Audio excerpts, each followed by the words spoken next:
Hey Wansee, I've been watching your videos for a while, and I finally have a story to share with you. This one isn't mine, but it happened to a classmate of mine back when I was in year 9. I'll do my best to retell it the way it was told to me. For privacy reasons, let's call him Andrew. It all started at the end of a normal school day. Most of the students at our school would take public transport home. Buses, trams, trains, you name it. Andrew was Asian, tall, pretty built, and very popular. After school, he'd usually hang out with friends or go on dates. But on this day, he decided to head home with his younger brother, who was in year 7. We'll call his brother Ben. When they got on the bus, Andrew sat near the back, and Ben went all the way to the last row to sit with his friends. Everything seemed normal until the bus made another stop. That's when he got on. A large boy, maybe 16 or 17, towering over everyone, stepped onto the bus. He had a long scar running down the side of his face, and he wasn't wearing a school uniform, which meant he didn't go to our school. As he stepped on, he was muttering to himself, pacing the aisle slowly like he couldn't decide where to sit. Andrew didn't think much of it. He just kept looking down at his phone. The boy walked down the aisle of the bus and sat next to Andrew, and without warning, swung a fist right at Andrew's head. The punch connected. Andrew was caught off guard, but snapped out of it, furious and ready to fight back. But before he could do anything, the boy just turned around and stormed toward the back of the bus, where Ben and his friends were sitting. I should probably mention, Ben was short, quiet, and definitely not someone who could defend himself in a fight. The boy tried to hit Ben, but just before he could land a punch, an elderly woman sitting near the front of the bus shouted at him, demanding he stop. He turned, furious, and punched the woman in the face. At this point, the bus was in total chaos. Andrew was frozen, trying to make sense of what was happening. This guy had to be mentally unstable. That was the only explanation. But it wasn't over. The boy made his way toward the bus driver, fists clenched, and tried to hit him while he was driving. That nearly caused a full-on crash. Thankfully, at the next stop, 2 security guards, who had been contacted by the driver during all the commotion, were already waiting. They stepped onto the bus and blocked the aisle, trying to calm the boy down. It turned out to be a big mistake.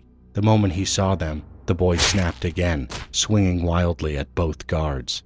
A full-on brawl broke out right there in the aisle. The guards managed to wrestle him to the floor and held him down while the rest of the passengers, including Andrew, Ben, and the driver, evacuated the bus. A few minutes later, the police arrived. You'd think he'd calm down at this point, seeing armed officers, but no, he didn't care. As soon as one of the guards loosened their grip, the boy lunged at one of the cops, and that's when it ended.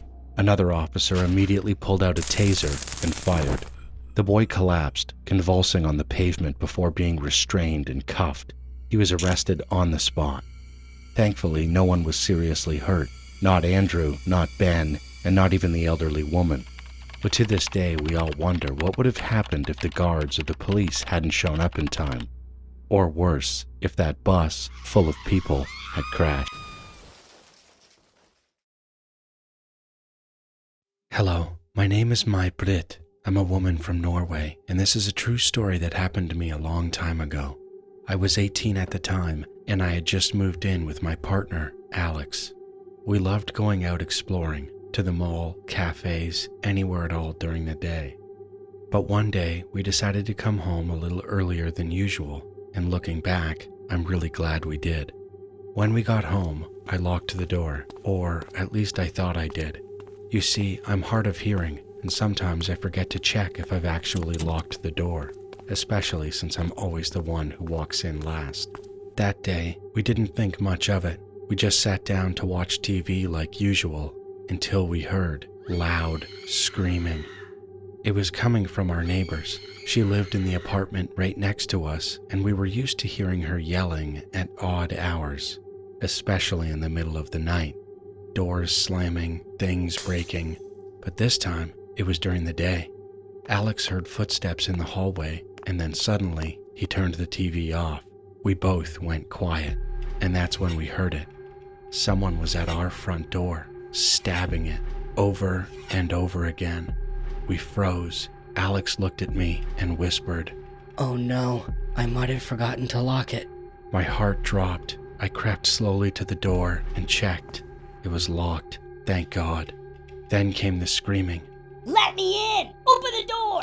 She was screaming, swearing, stabbing the door again and again. We could hear the metal scraping as she carved X's into the wood. She even went to another neighbor's door. She sounded furious through the locked door, and she was determined to get inside. She started kicking the door, slamming her body against it, and shouting, Open the door! I told Alex frantically. Call the police, now! He did, and he told the operator. Our neighbor is trying to break in. She's stabbing the door. Please send help. The operator asked if we could see anything. Do you have a peephole or window to look through? We said no, but we told her.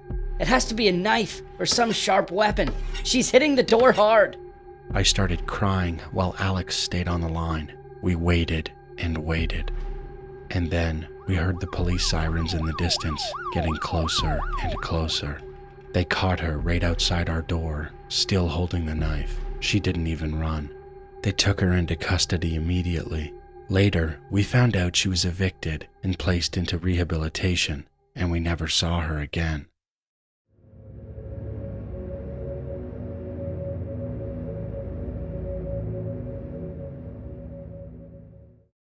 My name is Sparsh. This incident happened when I was 15 years old. My parents were out of town on vacation celebrating their anniversary. They wanted me to come with them, but I had exams the following week, so I stayed back home alone. My mom, being the protective person she is, asked her friend from society to send her son, Soohyeon, to stay with me. Soohyeon was 18 years old. I also have an older brother who was 23 at the time, but he was working in a different state. He was planning to come home in a few days. The first 3 days went by smoothly.